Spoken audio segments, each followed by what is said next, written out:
नमस्कार बच्चों। पीछे हमने इलेक्ट्रिसिटी वाले चैप्टर के अंदर केवीएल किया था, किरचॉफ्स वोल्टेज लॉ, केसीएल किया था, किरचॉफ्स करंट लॉ। हमने व्हीटस्टोन ब्रिज किया था और इसके बाद में आता है स्लाइड ब्रिज। तो स्लाइड ब्रिज क्या है, देखिए स्लाइड ब्रिज या फिर इसको मीटर ब्रिज बोलते हैं। मीटर ब्रिज मीन इसके अंदर एक 100 सेंटीमीटर का मीटर होगा, स्केल होगा, उसके नीचे एक 100 सेंटीमीटर का ही मैग्नेटिक वायर होगा और इसके अंदर हम किसी ऑब्जेक्ट को क्या करेंगे, स्लाइड करेंगे और जिसको स्लाइड करेंगे उसको क्या बोलेंगे बेटा, जोकी बोलेंगे।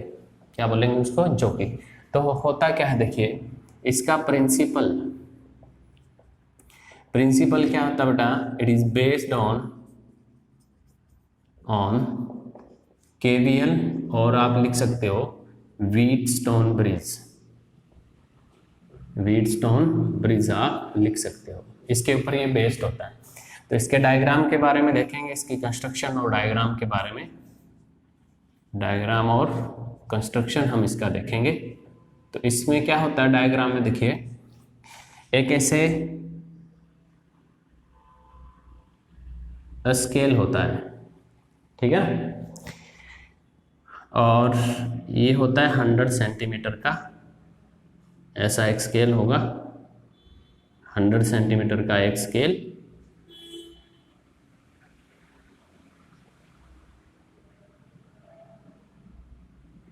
ये 100 सेंटीमीटर यानी 1 मीटर का। इसके नीचे एक वायर होता है, ऐसे मैग्नीन का बना होता वायर, एक वायर है, और इस वायर को हम इस प्रकार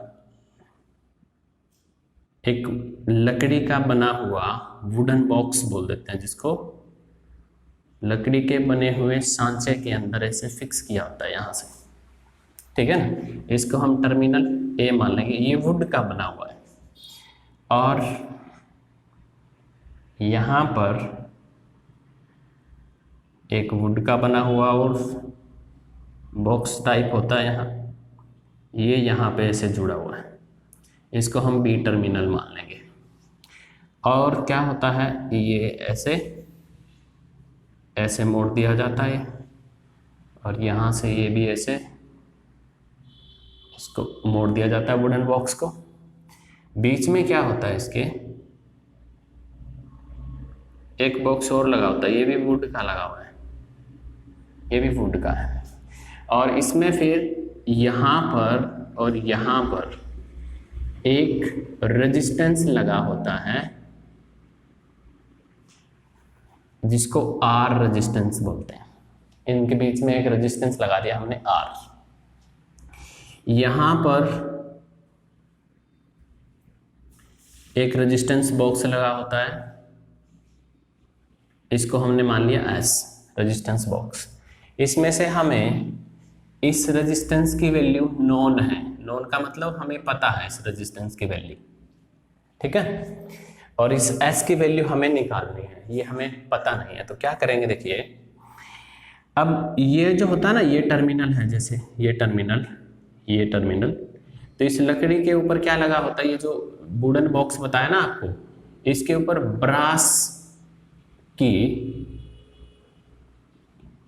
ब्रास मेटल की छोटी छोटी पत्तियां लगी होती है इसके ऊपर, जिससे ये टर्मिनल जो है इससे जुड़ा होता है ताकि करंट की कंडक्टिविटी मेंटेन रहे। अब लकड़ी में से तो करंट चलता नहीं है, तो इसके ऊपर ब्रास की क्या लगा दी, एक पतली सी प्लेट लगा दी। अब क्या है, देखिए इस टर्मिनल ए को और टर्मिनल बी को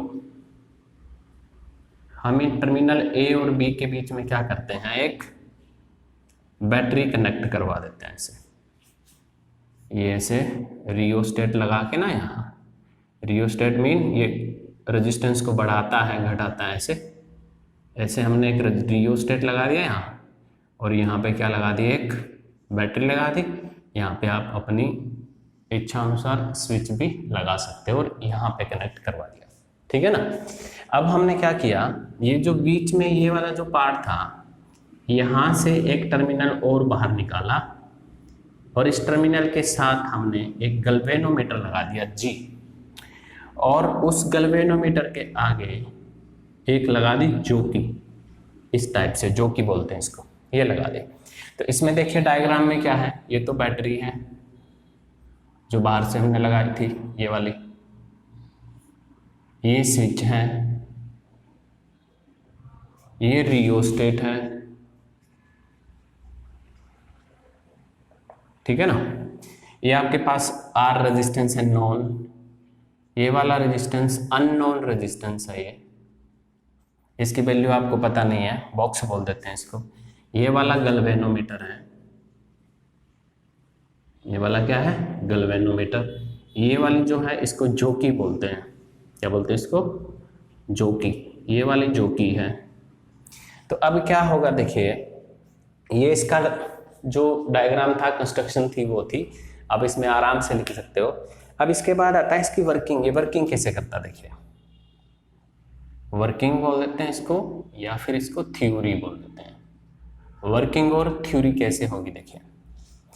अब मान लीजिए कि जब ये पहले वर्किंग, थोड़ा ध्यान से देखिएगा, क्या होता है, सबसे पहले यहाँ स्विच थी वो ऑफ थी, ऑफ थी मतलब इसके अंदर कोई करंट नहीं जा रहा था। अब करंट नहीं जा रहा है तो इस गैल्वेनोमीटर के अंदर रीडिंग भी क्या है, वो भी 0 है। फिर आपने क्या किया, इस स्विच को जैसे ही ऑन किया वैसे ही सर्किट कंप्लीट हो गया।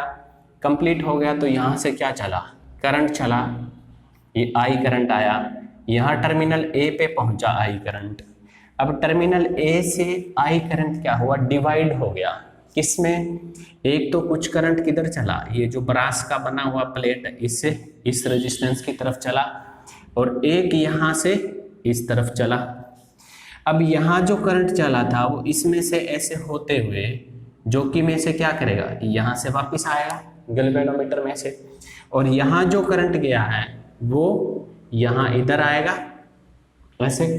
अब आएगा तो उस टाइम 2 कंडीशन होगी देखिए। अब जो करंट यहाँ से आ रहा है, यहाँ से इधर आया जैसे करंट, अब वो करंट इधर भी जाएगा और वो करंट इधर भी जाएगा, जाएगा ना। और यहाँ से जो करंट आ रहा है वो करंट इधर भी जाएगा और वो करंट इधर भी जाएगा। तो ये जो कंडीशन हुई थी हमारे पास, ये उसमें हुई थी, आपको पता होगा तो, इसमें व्हीटस्टोन ब्रिज में यहाँ से करंट आया, यहाँ जाने के बाद वो इधर भी गया और इधर भी, ये करंट आया, ये इधर भी गया और इधर भी गया।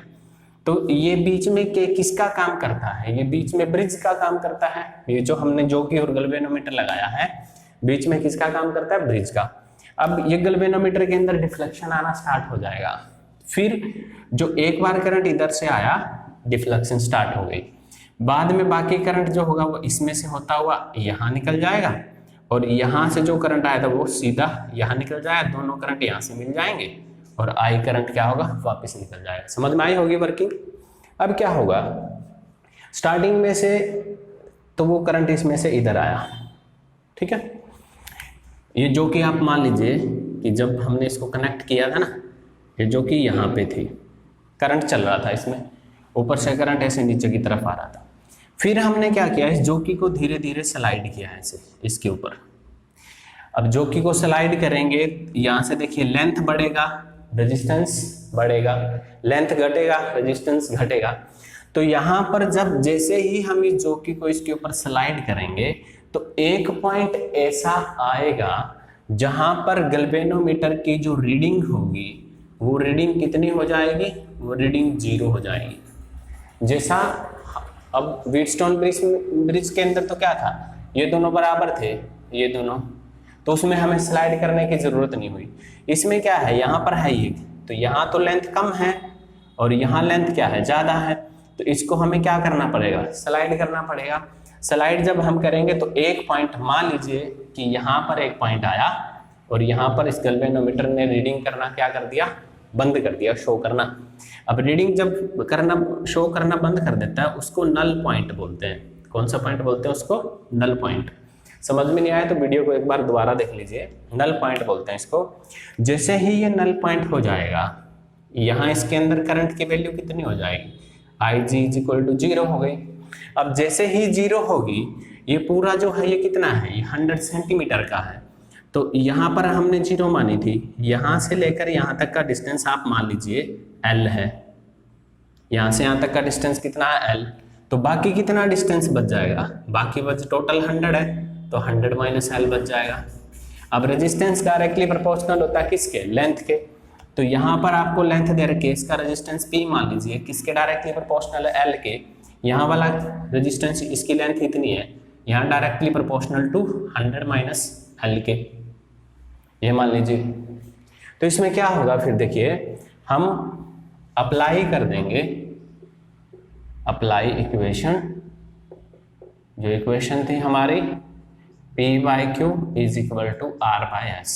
तो P हमें कितना दे रखा है L, और Q हमने कितना है वो निकाला है 100 minus L is equal to R by S. अब R की वैल्यू नोन है, S की वैल्यू अननोन है, तो इसको S इधर ले आइए, तो R divide by L into में 100 माइनस एल। तो इस तरह से अगर आपको व्हीटस्टोन ब्रिज की हेल्प, इस स्लाइड ब्रिज की हेल्प से अगर दो ही रेजिस्टेंस गिवन हो, एक की वैल्यू हमें पता हो, एक की वैल्यू पता नहीं हो, तो हम स्लाइड ब्रिज से हम उस अननोन रेजिस्टेंस की वैल्यू को निकाल सकते हैं। समझ में आया ना, दोबारा बता देता हूं। देखिए, जैसे ही करंट यहां से आया, करंट यहां आने के बाद दो पार्ट्स में डिवाइड हो गया, एक तो इस रेजिस्टेंस में से चला गया, एक ये जो वायर था ना, ये जो वायर था इनिशियली जो कि यहाँ पे थी, तो एक करंट तो ऊपर गया, एक करंट यहाँ इसमें से आ गया, एक करंट यहाँ इसमें से आ गया। अब ये करंट सारा तो इधर आएगा नहीं, कुछ इधर भी जाएगा, ये करंट सारा इधर नहीं आएगा, कुछ इधर भी जाएगा। ये किसका काम करेगा, ब्रिज का। अगर ये पहले से एक ऐसी जगह पे हो जहां पर ये वाला और ये वाला लेंथ बराबर हो, तो इसकी रीडिंग क्या आएगी, नल डिफ्लेक्शन 0 आएगी। अब इसके बाद जब इसमें और इसमें करंट फ्लो करना लग जाएगा, हम इसको क्या करेंगे, स्लाइड करेंगे। स्लाइड जब करेंगे तो एक ऐसी पॉइंट आएगा जहां पर IG की वैल्यू क्या हो जाएगा, 0। जहां IG की वैल्यू 0 हो जाए वो नल पॉइंट हो जाएगा। उस टाइम यहां से यहां तक का, जहां पर 0 हुई है, A टर्मिनल से यहां तक का लेंथ L मान लीजिए, बाकी टोटल 100 है, तो बाकी कितना बचा, 100 माइनस एल। तो हमारे पास पता है हमें resistance directly proportional to length, तो P रेजिस्टेंस किसके डायरेक्टली प्रोपोर्शनल आ गया, इस लेंथ के। Q रेजिस्टेंस आ गया directly proportional to 100 minus L के।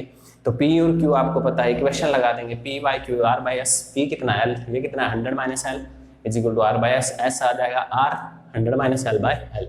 तो ये हमारे पास कौन सा आ जाएगा, ये मीटर ब्रिज या फिर स्लाइड ब्रिज आ जाएगा। ठीक है ना। ये वायर जो होता है मेनली मैग्नीन का बना होता है, ये याद रखिएगा। और ये जो होती है, ये वुडन बॉक्स होती है, लकड़ी के बना हुआ बॉक्स होता है, ये वुडन बॉक्स इसको बोल देते हैं। और इसके ऊपर ब्रास मटेरियल जो होता है, एलॉय जो होता है, उसका प्लेट लगी होती है थोड़ी थोड़ी। तो आशा करता हूँ समझ में आ गया होगा, नहीं आया तो एक बार वीडियो को दोबारा देख लीजिए। फिर आगे हम करेंगे दूसरा टॉपिक जिसको बोलते हैं पोटेंशियोमीटर।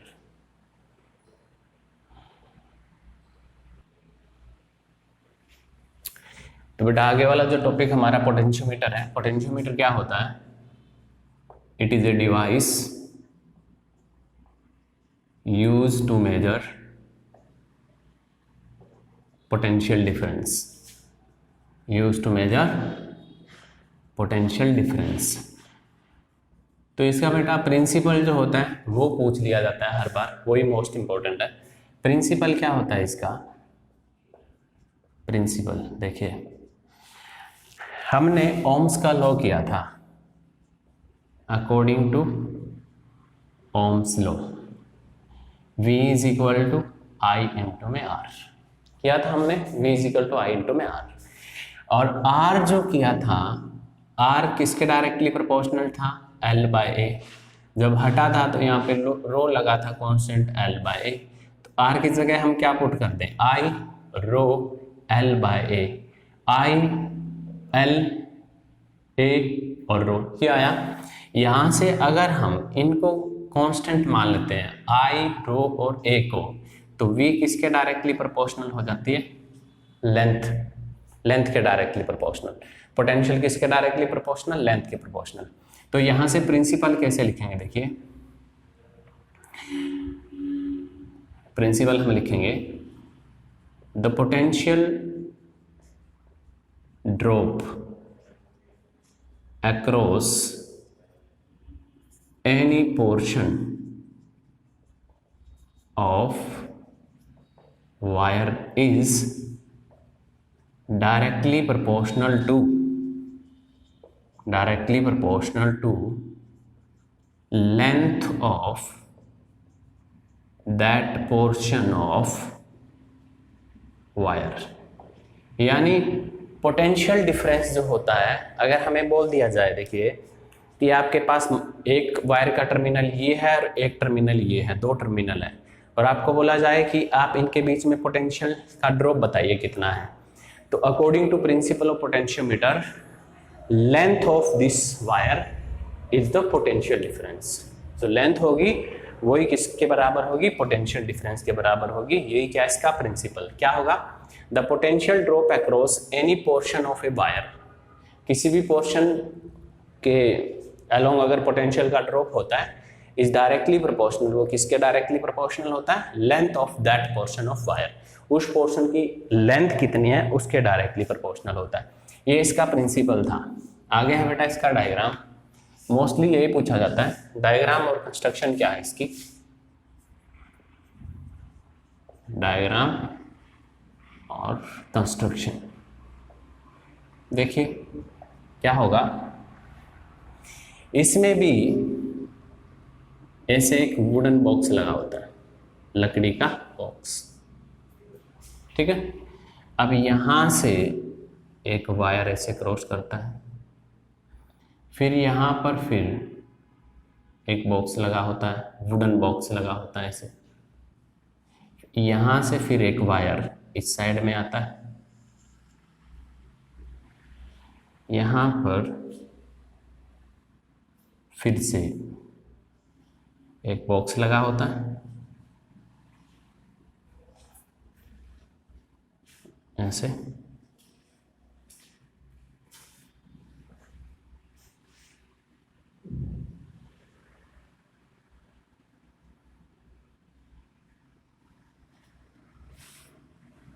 इस तरह से ये डायग्राम बन जाएगा किसका, पोटेंशियोमीटर का डायग्राम।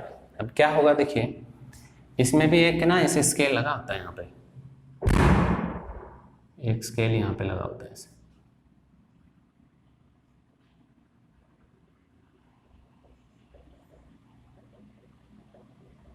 हंड्रेड मीटर का, ये मैग्नीन का वायर होता है, ठीक है।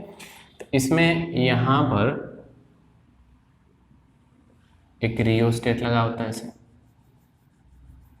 रियोस्टेट होता है रेजिस्टेंस को इंक्रीज डिक्रीज करने के लिए, यानी करंट को अगर बढ़ाना हो घटाना हो तो रियोस्टेट से करते हैं, रियोस्टेट लगा होता है।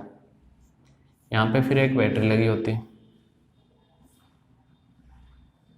यहाँ पे एक स्विच लगा होता है, ठीक है ना, और यहाँ पे इस टर्मिनल से मिला दिया जाता है, इसको इस टर्मिनल से मिला दिया गया। अब इसी टर्मिनल से, इसको ए टर्मिनल मान लो आप, इसको आप बी टर्मिनल मान लो, यहाँ से एक जोकी लगा होगा और वो जोकी इस वायर पे कहीं पर स्लाइड करेगा, ठीक है। स्लाइड जब करेगा तो हम इसका नल पॉइंट निकाल के, लेंथ निकाल के पोटेंशियल निकाल सकते हैं। तो इसी को क्या बोलते हैं, पोटेंशियोमीटर बोलते हैं। इसमें याद रख लीजिएगा ये वुडन बॉक्स है, और ज़्यादा कुछ इसमें नहीं लिखना है। वुडन बॉक्स यहाँ से जुड़ा जो होता है ये ब्रास का बना होता है, ये भी वुडन बॉक्स है, ये जुड़ा जो होता है ये ब्रास मटेरियल का बना होता है, ये गैल्वेनोमीटर होता है, ये क्या होता है गैल्वेनोमीटर, ये जोकी होती है, ये टर्मिनल ए है, ये भी ऐसे जुड़ा होता है, ये रियोस्टेट होता है, ये की होती है, ठीक है। होगा क्या, वेरी सिंपल। अब ये पॉजिटिव है, जैसे की को हम क्लोज करेंगे यहाँ से करंट फ्लो करना स्टार्ट कर देगा, यहाँ पे जाएगा, इधर भी जाएगा, इधर भी जाएगा। तो फिर हम इसको क्या करेंगे, स्लाइड करेंगे। स्लाइड करेंगे तो जहाँ पर इसकी वैल्यू 0 आ जाए, IG की वैल्यू, वहाँ से लेकर यहाँ तक की लेंथ हम मान लेंगे, और वो लेंथ किसके डायरेक्टली प्रोपोर्शनल होगी, potential of that portion of the wire. This is potentiometer और इसमें थ्योरी है बेटा, वो अपनी कोई भी आपने जो बुक ले रखी है उसमें से पढ़ लीजिएगा। बेसिक डायग्राम यही था, कंस्ट्रक्शन जैसे मैंने ये बनाया है उसको लिखना होता है और कुछ नहीं। तो इसके अंदर आप क्या करोगे, पोटेंशियोमीटर में इसकी definition, use to measure potential difference across any portion of the wire. Second one है इसकी principle, it is based on the fact that the potential drop across any portion of wire is directly proportional to length of that portion of wire. And third one is the इसका construction और diagram जो है वो important होता है। तो ये आप अच्छी तरह से इसको रिवाइज करिए और इसके बारे में थोड़ा सा पढ़ लीजिएगा अपनी बुक से, वो बिल्कुल क्लियर हो जाएगा। डायग्राम ही यही सब कुछ है। यहाँ से फिर क्या होगा, आगे इसकी जो एप्लीकेशंस आएंगी तो उस एप्लीकेशंस के अंदर आपको बिल्कुल क्लियरली पता चल जाएगा कि पोटेंशियोमीटर का जो यूज है वो हम कैसे कर सकते हैं। दो ही एप्लीकेशन हमारे HBSC और CBSE सिलेबस के अंदर है। पहला है to find out the internal resistance of a cell और दूसरा है to compare the EMF of two different cell. तो उनके बारे में हम आगे वाले लेक्चर के अंदर पढ़ेंगे। यहाँ तक आप इसको रिवाइज करके रखिए। Thank you.